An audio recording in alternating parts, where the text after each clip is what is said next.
আসসালামু আলাইকুম viewers. Business related আরেকটা টপিকস নিয়ে আজকে আলোচনা করতে চলেছি। তার টপিকসের বিষয় হচ্ছে যে স্কুল সিস্টেম বা আমাদের যে এডুকেশন সিস্টেম সেটা কিন্তু আমাদেরকে আম মানে অর্থ সম্পর্কে বা অর্থ উপার্জন বলেন সেটা সম্পর্কে কিছুই শেখায় না। তারা শুধুমাত্র আমাদেরকে আ মানে manager, lawyer, doctor, executive engineer এইগুলো কিন্তু তারা এই কারিগরি টেকনিক্যাল মানুষগুলো কিন্তু তারা ক্রিয়েট করে। কিন্তু তারা অর্থ উপার্জন বলেন, অর্থ এন্টারপ্রেনারশিপ, উদ্যোক্তা হওয়া এগুলো নিয়ে খুব কম স্টাডি করানো হয়। এবং রিয়াল কোনো তথ্য সেখানে তুলে ধরা হয় না। তো আজকের টপিকসটা হচ্ছে সেটা যে আসলে আমরা দিন শেষে কিন্তু আ অর্থের উপরে ডিপেন্ডেন্ট হয়ে পড়ি। তো আমাদের এডুকেশন সিস্টেম যে একেবারেই ফেক সেটা কিন্তু এই আলোচনার মাধ্যমে আমরা কিছুটা হলেও বুঝতে পারবো। আমাদের একটা ট্রেন্ড আছে। তো সবাই বাচ্চারা বড় হওয়ার পর থেকে ছোটকাল থেকেই বলা হয়, "Go to school, get a good grade, don't make any mistake, uh, try for good high paying salary job, then then stay safe." তো তো এই কথাটা হলো যে ছোটবেলা থেকে আমাদেরকে একটা শিক্ষা দেওয়া হয় যে টাকা আসলে কোনো টাকার প্রতি মানে আকর্ষণটা কোনো ভালো কিছু না। বা টাকা জীবনের সবকিছু না। টাকা কোনো আপনার মানুষের স্ট্যান্ডার্ড না।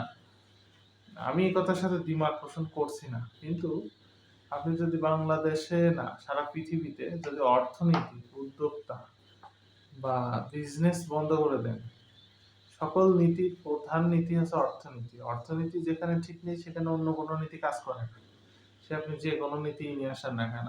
এইজন্য বলতেছি যে মানে অর্থনীতি যেখানে এত বেশি ইম্পোর্টেন্ট, অর্থ কি, অর্থ কিভাবে কাজ করে, অর্থ আসলে কিভাবে তৈরি হয়, অর্থ কিভাবে উপার্জন সম্ভব, এইটার পিছনে কিন্তু আমাদের এডুকেশন সিস্টেম খুবই মানে সামান্য শেখায় এবং যা শেখায় তা দিয়ে তেমন কিছু করা সম্ভব না।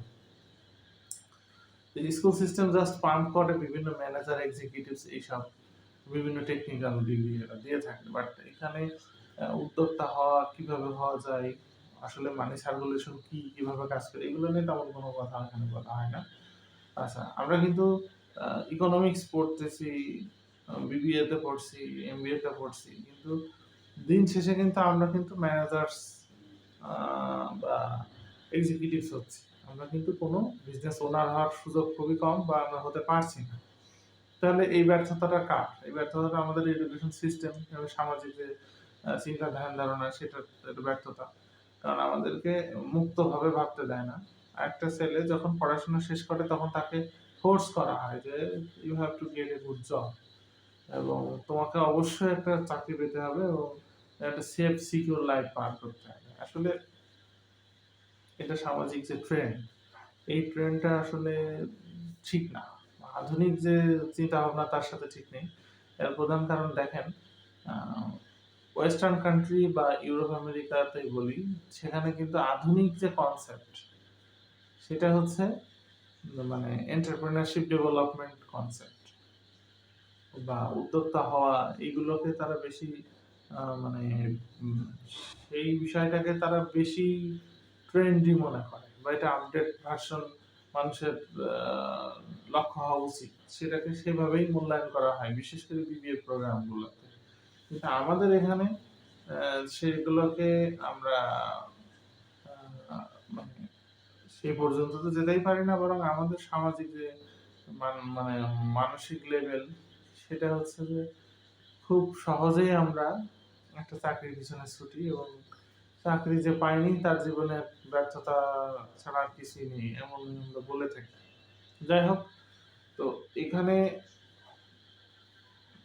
চাকরি আমি চাকরির বিরোধিতা করি না, করছিও না। কিন্তু পৃথিবীর প্রত্যেকটা মানুষ কিন্তু সমান না। সবার মন মেজাজ মানসিকতা একরকম না। কিন্তু সবাই কিন্তু উদ্যোক্তা। সৃষ্টিকর্তা কিন্তু প্রত্যেকের ভিতরে কোনো না কোনো দিক দিয়ে একটা স্ট্রং পয়েন্ট দিয়েছে এবং সে সেখানে কাজ করলে তার উদ্যোগটা কিন্তু ভালো হওয়ার সুযোগ আছে। তো সেই ক্ষেত্রে আমি বলব সবাই আমরা উদ্যোক্তা। তো কিন্তু আমরা আমাদের যে ভিতরকার যে মানে ক্রিয়েটিভিটি সেটা আমাকে ফাইন্ড আউট করতে হবে যে আমি পৃথিবীতে কেন এসেছি বা আমার ভিতরের সব মানে স্ট্রং পয়েন্টটা কি সেটার পিছনে আমি কাজ করব। সেই মানসিকতা বা সেটাকে খুঁজে পাওয়া, লাইফের যে গোল সেটা খুঁজে পাওয়াটা আসল এবং সেটার উপর কাজ করলে ভালো করার অনেক যথেষ্ট সুযোগ আছে। তো আমাদের যে এডুকেশন সিস্টেম সেখানে আমরা সম্পূর্ণভাবে আমরা কিন্তু এডুকেশন সেই ডিগ্রিগুলো নেওয়ার পরে কিন্তু আমরা কোম্পানি বলেন, বিজনেস ফার্ম বলেন, সরকারি প্রতিষ্ঠান সেগুলোর উপর হাইলি মানে ডিপেন্ডেন্ট হয়ে পড়ি যে আমাদের চাকরি লাগবে এবং ওই চাকরি করতে গেলে আমাদের বিভিন্ন পরীক্ষা দেওয়া, বিভিন্ন কম্পিটিটিভ এক্সাম দেওয়া এবং তার সেখানে টিকতে হবে। তারপরে সেখানে ভুল করা যাবে না।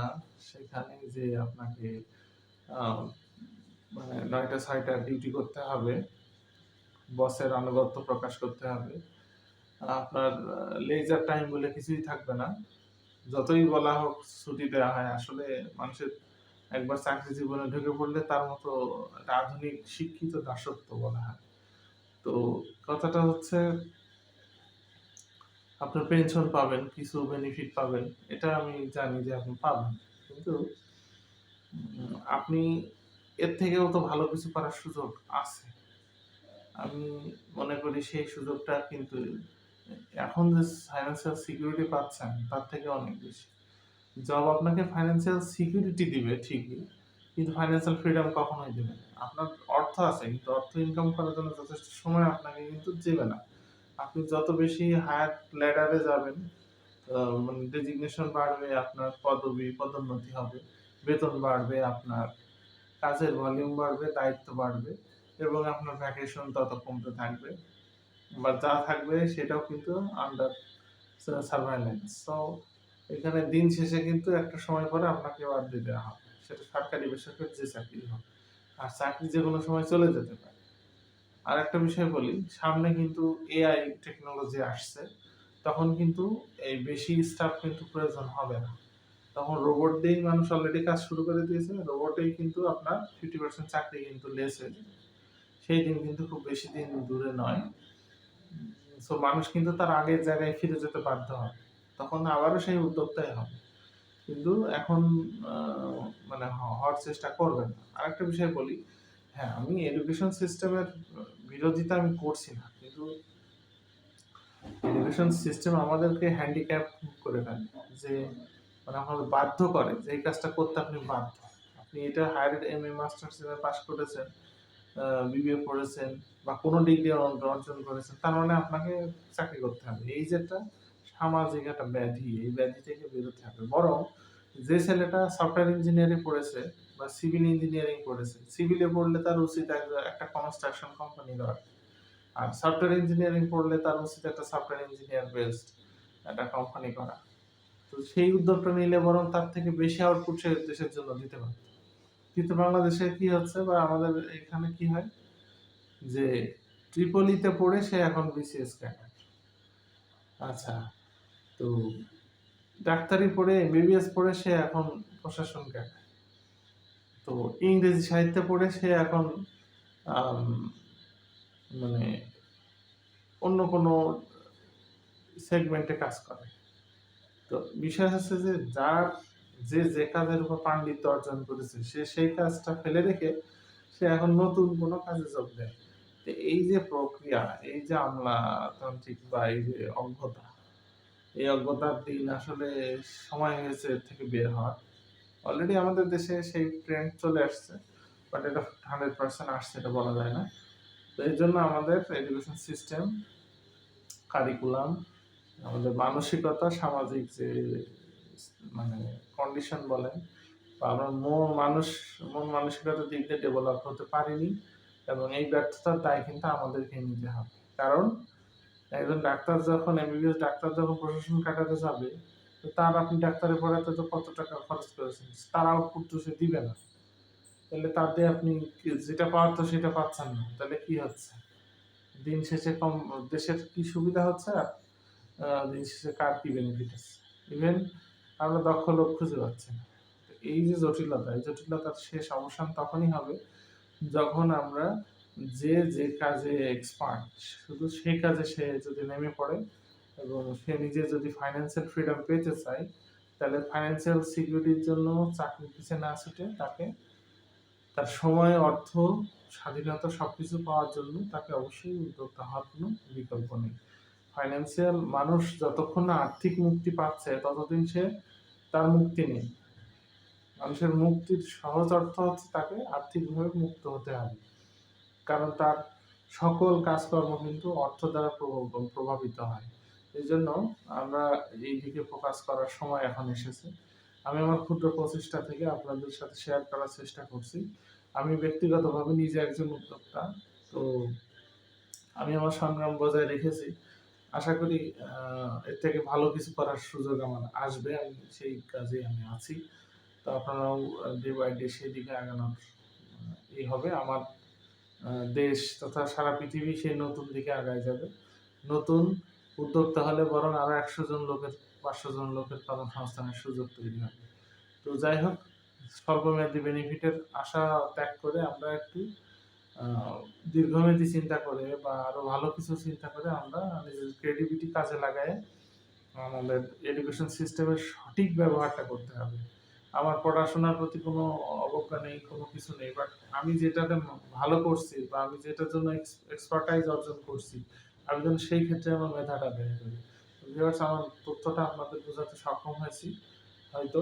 তো ভালো থাকবেন সবাই। আর আমাদের বর্তমান যে ট্রেন্ড, এর থেকে অবশ্যই আমাদেরকে বেরোতে